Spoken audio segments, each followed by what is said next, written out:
I want to talk a little bit about a CBC documentary that came out in 2010, and it was released by the Fifth Estate, which is kind of a investigative documentary show run by CBC. And the documentary is called The Life and Death of Abdinasir Dirie.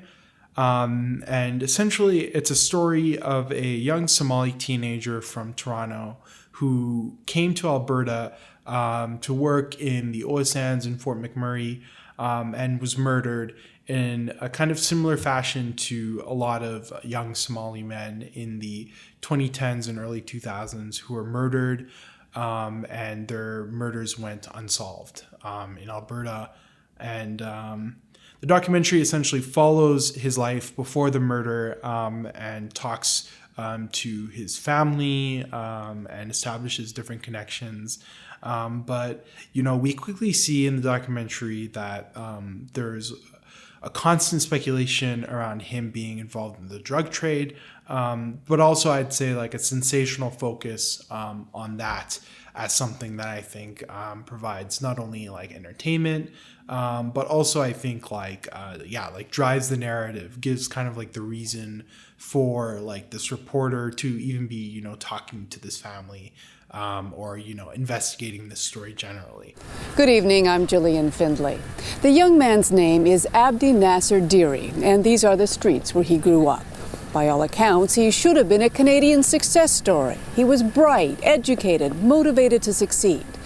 But instead, Abdinasir Dirie is dead, one of dozens of young men from this community who went west looking for opportunity and who never returned.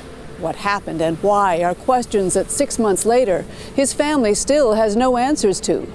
Tonight, we'll take you inside their story, deep inside a community and a world that most Canadians have never seen before.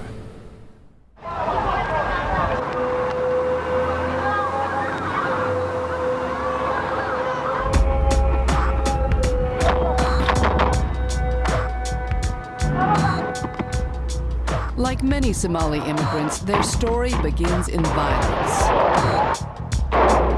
In the 1990s, warlords ruled Somalia, and as battles for power intensified, no one was safe. As the fighting spread, parents who could picked up their children and fled. After glossing over the kind of quick facts around Somali immigration into Canada, we're kind of placed into a low-income community in Toronto, and essentially the reporter talks to a Somali man who's moved from Toronto to Fort McMurray to find work.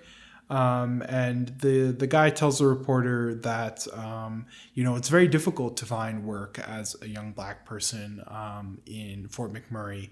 And when that kind of happens, I found it very interesting that, when a statement like that is said in an interview, at least from my perspective, I think it elicits the need to follow up, ask more questions to get more understanding. I think it's pretty damning if someone says, I can't find a job because of my race, or, it seems like there's open discrimination here for our ability to actually find good work. But, that revelation is kind of ignored completely by the journalist. And we continue to focus back very quickly on the criminality.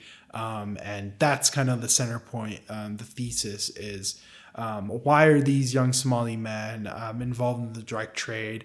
How is their involvement in the drug trade an indication of their parents' failure and this division between, immigrants who are disconnected from their new Canadian children? And yeah, I don't think there's really an understanding or even a care to understand the real struggles that these Black people face and the reasons, the underlying reasons why they're in this situation to begin with. Jobs were scarce, especially it seemed if you were young and Somali. When you come here, is all doors locked. You have to, for 3 to 4 months, you're gonna be hunting for jobs, resumes, everything. But most of the time, every door is shut down. Third cook isn't a bad gig, but it's a long way from the computer programming career he'd gone to college for. I didn't know that was going to be the case, but the reason is there's always that stereotype that exists. What do you mean, the stereotype? Stereotype is if I call for a job, just because I don't have an accent, the woman will be like, okay, yes, the opportunity is still open, come. But when they see me, it's a totally different story. They'll tell me the job is filled. For the kids from Toronto, the reception was always better here at Halima Hassan's kitchen. If the questions were explored more, if this reporter asked a follow-up question about this man's inability to find work, I think those questions would obviously point towards these kind of racist systems that are in place. So I think by not asking those questions and by not following up, you can kind of like divert any kind of narrative away from this kind of status quo that's being kept in place. So the documentary continues, and essentially there's more speculation about the murder, and during the time when they kind of reveal what's happened to the family, they also have a segment that really does this perfect, I guess, deflection of blame onto the community for how these murders aren't being solved. When people who are part of the community talk about the murder and the fact that it's still unsolved, and when they also talk about the fact that they don't want to cooperate with the police, the journalist is pretty surprised and shocked. And there's a whole segment about this idea of snitching, or how the community is somehow to blame because they don't want to cooperate with police and the police need this information, but because of this idea of snitching and its negative connotation, this is preventing justice from taking place. And yet police seem powerless to stop it. In large part, they said, because the community was unwilling to help. What happened when you roll through my hood? Start from left to right, nigga. You gon' get it, nigga. That's what it is. In this world, to be a snitch is to make yourself a target, and you don't have to run with gangsters to get the point. It's like practically you're telling on somebody. That's what they're saying. That peer pressure. It doesn't matter how old you are, how old you are. They're afraid for their own lives. Legitimately afraid? Should they be afraid? They are. That's the truth. By pushing this narrative forward, it completely ignores this historical reality of the relationship between Black communities and the police in Canada. We're not really going to talk about the fact that, Black people have been surveilled, have been harassed, have been targeted by the police, which, would create a pretty natural mistrust or a hesitancy to actually, give information or put yourself in harm's way in that kind of case. But I think, it just really puts the blame for these cases being unsolved very neatly on the community, and really absolves the police for their inability to actually do their jobs by just saying, hey, look, we have a community of people who aren't willing to cooperate, and that's just basically a case closed. We don't have to look into this deeper. We don't have to ask any more questions. We don't have to understand why these people are in the difficult position that they're in.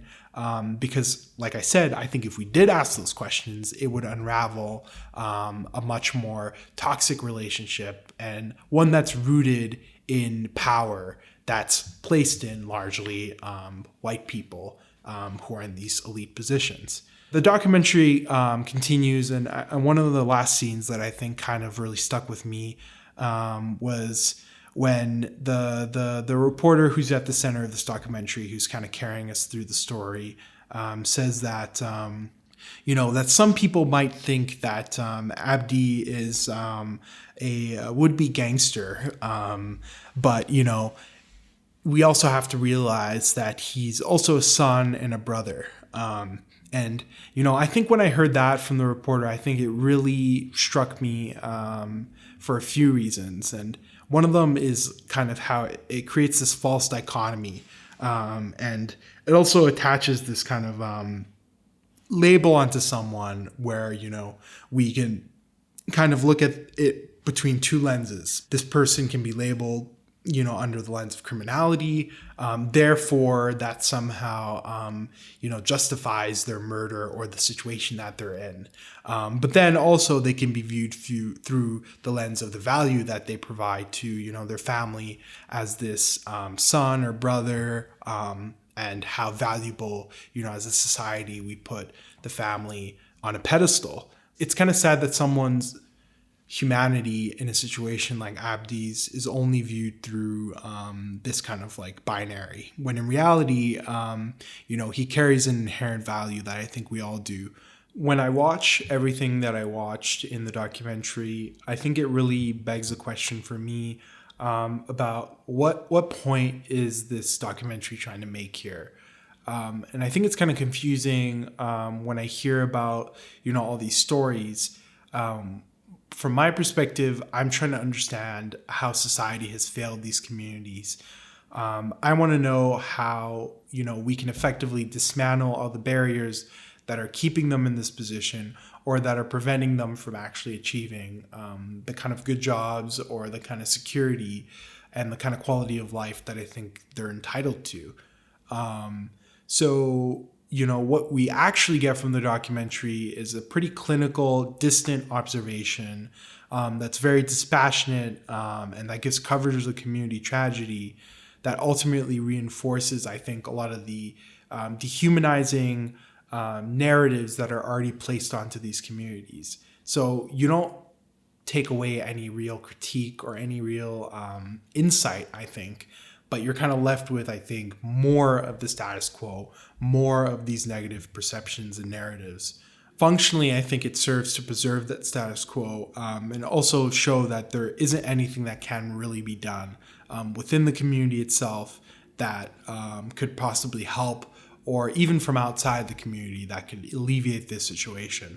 That these people are somehow, endlessly doomed to be, in this cycle of poverty or of criminality or any of the other negative narratives that I think are placed or upheld by this kind of coverage. When I see this, and then I also see, the coverage that we see at CBC today, it's a little bit difficult, because what we see today is coverage like CBC series Black on the Prairies, which is a series that I think really places forward narratives that, celebrate Black life on the prairie, try to, expose positive stories about Black history. CBC also has a new tag, I would say, on their website called Being Black in Canada. So this is kind of a tag that's slapped onto, any story of Black success in Canada. So anything from a story about like a high school kid getting into Juilliard, a prestigious New York music school, to a Black business being successful. So when that's contrasted with this documentary, which I don't think this is an isolated kind of thing. I think this fits within a broader pattern of coverage that we saw before what we're seeing now.